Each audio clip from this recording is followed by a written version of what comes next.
네, 안녕하세요. 이게 이 유튜브의 시작이 될지 아니면 이 영상을 올리고 끝이 될지는 모르겠지만 제가 지금 계획하고 있는 거는 단어 하나를 가지고 제가 생각하는 이것이란 무엇인지 이렇게 짧게 얘기를 하는 영상을 올릴까 생각해보고 있습니다. 이건 그냥 제 생각을 막 이렇게 만연하게 늘어놓는 거라서 특별한 재미도 없을 거고 편집도 없을 텐데 그냥 제가 생각하고 있는 것들을 한번 말해 보려고 합니다. 그리고 정말 감사하게 이제 몇몇 친구분들이 이렇게 고민 상담을 하면서 이제 저희 얘기를 잘 들어주실 때가 있는데 소리가 너무 크네. 어쨌든 그렇게 한번 영상을 찍어 보려고 합니다. 지금 뭐 아무것도 준비가 안 돼 있고 대본도 없고 그냥 흘러가는 대로 뱉어보려고 하는데 첫 번째 주제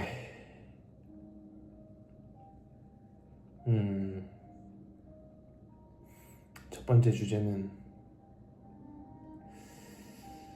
뭐로 할까요? 은혜로 하겠습니다. 제가 또 크리스찬인지라 많이 부족하지만 예수의 발자취를, 예수님의 사랑을 어떻게든 전하려고 애쓰는 사람인지라 첫 번째 주제는 은혜로 하겠습니다. 뭐 이 정도, 여기 은혜 이 정도는 편집을 해야겠죠? 아무래도 은혜입니다. 은혜하면 어떤 게 가장 먼저 떠오르시나요? 여러분들은? 저는 은혜하면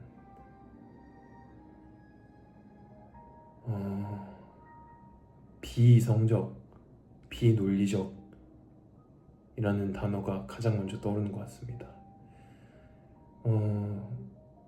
어떤 그 신학자인가 어떤 분이 말하셨는데 제가 이름을 정확히 까먹었는데 기독교와 가장 다른 종교의 가장 큰 차이점이라고 하면 은혜다라고 말씀을 하신 분이 계셔요.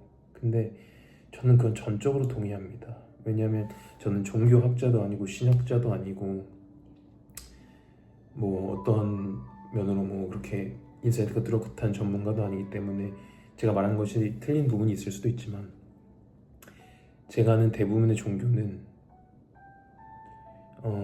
무언가를 해서 성취하는 걸로 알고 있습니다. 예를 흔히 알고 있는 불교라든지 도교라든지 유교라든지 이런 것들이죠. 지성이면 감천이다. 열심히 내가 정말 감정을 다해서 최선을 다해서 보살피고 비우고 이 애쓰고 막 노력을 하면 하늘이 감동해서 보답을 해준다 라는 이런 논리인데 기독교는 예수님은 전혀 그렇지가 않다는 것입니다. 저도 맨 처음에 예수님을 믿을 때 사실 부끄럽지만 제가 제대로 예수님을 알게 된 건 20살 이후인 것 같아요. 21살 이후인 것 같은데 기껏해야 4년 됐네요. 모태신앙이지만 저는 거의 20년의 시간 동안 내 정체성을 크리스천이라고 고백을 하지 못했습니다. 내 머리 스스로 이해가 안 됐거든요. 이게 나는 내가 예수를 믿는다고 하면 내가 설명을 할 수 있어야 되는데 내가 이 사람들을 납득을 시켜야 되는데 전파를 하려면 나를 먼저 납득을 시켜야 되는데 내가 납득이 안 되는 거예요. 근데 이게 결론적인 얘기지만 신앙이라는 것, 특히 크리스찬, 기독교를 믿는 신앙, 예수님을 믿는 신앙이라는 것은, 은혜라는 것은 설명이 안 된다는 게 결론입니다. 하지만 제가 21살에 정말 여러 가지 사건들을 경험을 하고 정말 제 심연의 끝을 보면서 예수님을 만났거든요. 그리고 결국에는 은혜임을 고백하게 됐고 그렇게 뚜렷한 무언가가 내 마음속에 들어오고 내 삶이 변화되는 것을 느끼니까 너무 오히려 더 답답한 거예요. 이게 뭘까? 이게 은혜라는 건 알겠는데 은혜라는 것이 정확히 무엇이고 내가 이걸 사람들에게 어떻게 말을 해야 될까? 라는 것들이 막 떠오르면서 그때부터 이제 조금 더 성경 열심히 읽기 시작하고 변증법적인 책들을 많이 읽어가면서, 많이는 아니고 몇 권 읽어가면서 그렇게 제 나름대로 설명을 하고자 노력을 해왔습니다. 그래서 여담이지만 제가 좋아하는 분들은 C.S. 루이스, 이어령 박사님, 제가 제일 좋아하는 분이고요. 이어령 박사님은. 그리고 뭐 팀케너 목사님이라든지 많은 분들의 책을 읽어갔는데요. 다시 돌아와서 은혜, 이것을 어떻게 설명할 수 있는가? 내가 느끼는 은혜는 무엇인가? 은혜가 비이성적이라고 했는데 이것은, 은혜라는 것은 우연과 어떻게 또 다른가? 라는 걸 한번 설명을 해보고자 합니다. 설명이라기보다 저의 생각을 이렇게 얘기를 해보고자 합니다. 일단 은혜라는 것은 앞서 설명드린 지성이면 감천이다라는 것이 통용되지 않는 단어입니다. 은혜라는 것은 전적으로 하나님의 주권, 예수 그리스도의 주권으로 인해서 우리가 아무것도 하지 않았음에도 불구하고 선물로 받는 것이거든요. 그래서 당연한 게 아닙니다. 흔히 뭐 걷는 게 당연하지 않다, 숨 쉬는 게 당연하지 않다, 잠 잘 자는 것이 당연하지 않다라고 얘기하는데, 이게 머리로 나는데 마음으로 알기가 참 힘들거든요. 근데 저는 이걸 정말 경험을 했다는 것도 너무 감사하고요, 내 마음으로 깨달을 수 있었다는 것도 너무 감사합니다. 제가 현역으로 맨 처음에 입대를 했는데 디스크가 완전히 터져서 오른쪽 다리가 거의 마비되고 아예 걷지를 못하는 상황이 왔습니다. 이제 그때부터 저의 고난이 시작됐는데, 그때 처음으로 걷는 거에 대한 감사를 했고요, 앉아있지도 못하니까 앉아서 공부할 수 있는 거에 대한 감사를 했고요, 제가 잠버릇이 심한데 제대로 누워서 이렇게 막 뒤척일 때 너무 아프니까 잠버릇 심한 게 얼마나 감사한 건지 그때 이제 깨달았습니다. 그 모든 것이 은혜라는 것을 깨달은 거죠. 저는 제가 뭐 잘나서 걸을 수 있었습니까? 내가 뭔가 열심히 해서 이렇게 딱 앉아서 이렇게 영상을 찍을 수 있었습니까? 잠을 잘 잘 수 있었습니까? 이 모든 게 은혜입니다. 설명 불가능한 은혜이고요. 작은 것에 감사할 줄 안다는 게 정말 큰 은혜입니다. 머리로만 깨닫지 않고 이 마음으로, 진정으로 감격하면서 말할 수 있다는 게 정말 큰 은혜입니다. 그걸 깨달았습니다.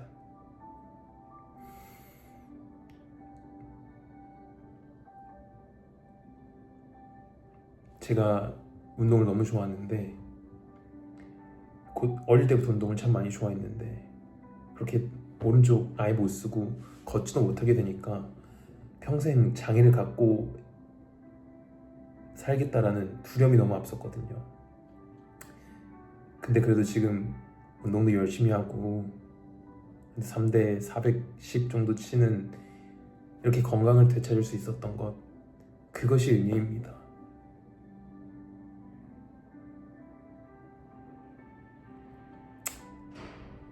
근데 이제 여기서 사람들이 헷갈릴 수 있는 부분이, 은혜와 우연, 조금 더 은혜를 좀 더 확장시키면 기적과 우연을 어떻게 구분할 수 있냐 라는 질문을 좀 많이 할 수도 있을 것 같은데요, 이건 제 지극히 개인적인 생각입니다.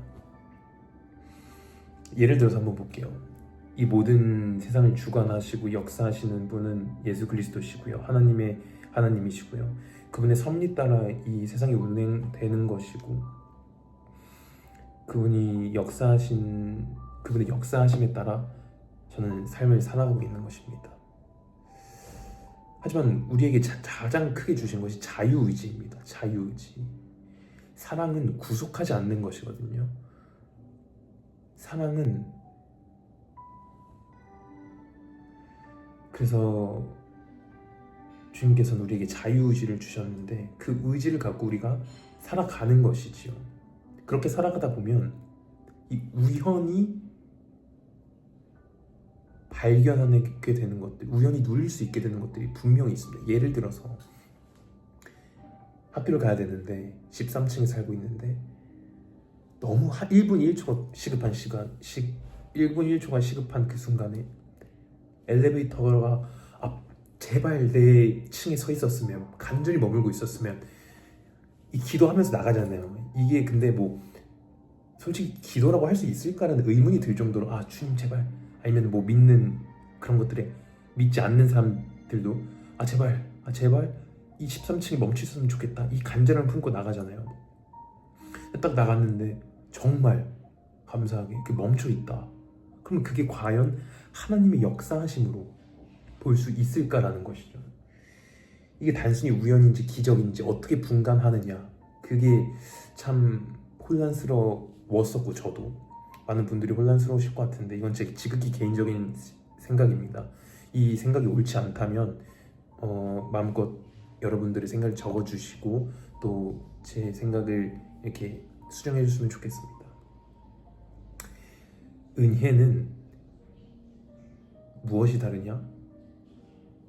뒤돌아서 다시 이 일련의 사건을 마주했을 때 그 순간 내가 예수님의 역사하심을 발견할 수 있는가? 그 순간을 통해서 나와 예수님의 거리가 더 가까워졌는가? 그렇게 됐다면 저는 그건 은혜라고 봅니다. 제가 그래서 디스크가 터져서 걷지 못하고 우울증이 2번 왔었는데, 우울증에 걸려가지고 정말 심연의 끝을 걷고 부끄럽지만 저는 그때 교회 떠날 생각도 했었거든요. 어머니 아버지한테도 엄마 아빠 나 그냥 세상 사람들처럼 술 퍼마시고 담배 피면서 그렇게 살면 안 되겠냐 라고 얘기까지 했었고, 술도 마셨었고요. 하지만 그 순간을 제가 지금 은혜라고 고백할 수 있는 건 지금 되돌아서 보니까 그 순간을 통해서 저와 하나님과의 거리가 더 가까워졌기 때문입니다. 그 순간을 통해서 내가 믿는 예수를 자랑스럽게 얘기할 수 있게 됐고요. 믿지 않는 친구들에게도 저만의 언어로, 비유와 은유로 그들에게 전할 수 있는 이런 힘과 용기가 생겼기 때문입니다. 그래서 저는 이 은혜, 즉 기적과, 저는 은혜도 기적이라고 생각하거든요. 기적이라고 하면 뭐 해가 두 동강 나고 바닷물이 갈라지고 그런 것만이 기적이 아니라요, 내가 누릴 수 없는 것들을 누리는 게 기적입니다. 눈먼 사람이 눈 뜨는 것만 기적이 아니라요, 정말 우리가 하루하루 살아갈 수 있는 게 기적입니다, 여러분. 그래서 그 기적을, 은혜를 감사함으로 누리셨으면 좋겠습니다. 그래서 그 순간을 정말 신이 허락하신 그 순간이라고 생각을 하고, 그 순간을 통해 나만 잘 살아야지가 아니라 나와 그분과의 거리를 더 가까워지게 해야지, 내가 더 감사해야지. 감사도 훈련이라 감사의 고백하면서 넓어지고요. 은혜를 받는 것도 저는 훈련인 것 같거든요. 작은 것에 감사하기 시작하면 더 많은 은혜들이 보입니다. 은혜를 주시고요. 그렇기 때문에 여러분이 그 훈련을 한번 해보시면 너무나 좋을 것 같습니다. 네, 오늘 이렇게 은혜에 대해서 얘기를 해봤는데 뭐 아무것도 없으니까 완전 그냥 만연하게 늘어놓게 됐네요. 이걸 뭐 다시 들어서 올려야 될지 편집해서 올려야 될지 모르겠지만 어쨌든 첫 영상이니까 기억해 봐주시면 좋겠습니다. 뭐 이런 뭐 기독교적인 크리스찬적인 얘기만 하는 게 아니라요, 할 건 아니고요, 여러 가지 대화를 또 단어를 갖고 말을 해보려고 합니다. 하지만 아마 메인은 이런 뭔가 이런 것들이 되지 않을까. 뭐 은혜, 사랑, 배려 이런 것들이 되지 않을까 싶습니다. 감사합니다. 그리고 이게 정말 중요한데 이거 하나는 꼭 기억해 주셨으면 좋겠어요. 제가 왜 비유와 은유로 이 다른 사람들한테 이렇게 얘기를 하려고 하냐면요, 우린 모르기 때문입니다. 성경에서도 신약에서도 제자들이 왜 예수님한테 왜 이렇게 비유를 하십니까? 라고 하셨을 때 예수님께서 너네들은 아버지의 언어로 설명하면 못 알아듣는다고 하세요. 저는 너무 100번 이해합니다. 예를 들어서 제가 여러분들한테 우리 집 엄마가 만들어주시는 그 돼지고기를 잔뜩 넣고 시크릿 소스까지 넣은 그 김치찌개를 아무리 설명해도 여러분들이 100% 이해하실 수 없어요. 김치찌개, 돼지고기 김치찌개라고 하면 떠오르는 그런 전형적인 맛과 이미지로 인해서 뭐 60, 70%는 이해하시겠지만 100% 할 수 없단 말이에요. 그래서 제가 비유와 은유를 표현을 하는 겁니다. 제가 아무리 내가 만난 하나님을 이 흔히 얘기하는 기독교인들의 단어만을 사용해서 얘기를 하면 기독교인들은 뭐 받아들일 수 있겠지만 여러분들은 오히려 더 거부감이 드실 거예요. 그래서 제가 앞으로 만약에 예수님 이야기, 신앙 이야기를 하게 될 때는 비유와 은유를 최대한 많이 활용해서 얘기할 생각입니다. 이런 것들이 뭐 너무 노엽게 여겨주시지 말아주시면 감사하겠고요. 여러분들에게 60%라도 전달이 된다면 저는 너무 행복할 것 같습니다. 네, 오늘의 키워드 은혜, 이유 없이 대가 없이 주시는 주님의 선물, 여러분들도 가득히 누리시길 기도하겠습니다. 그리고 새해 복 많이 받으세요. 안녕히 계세요.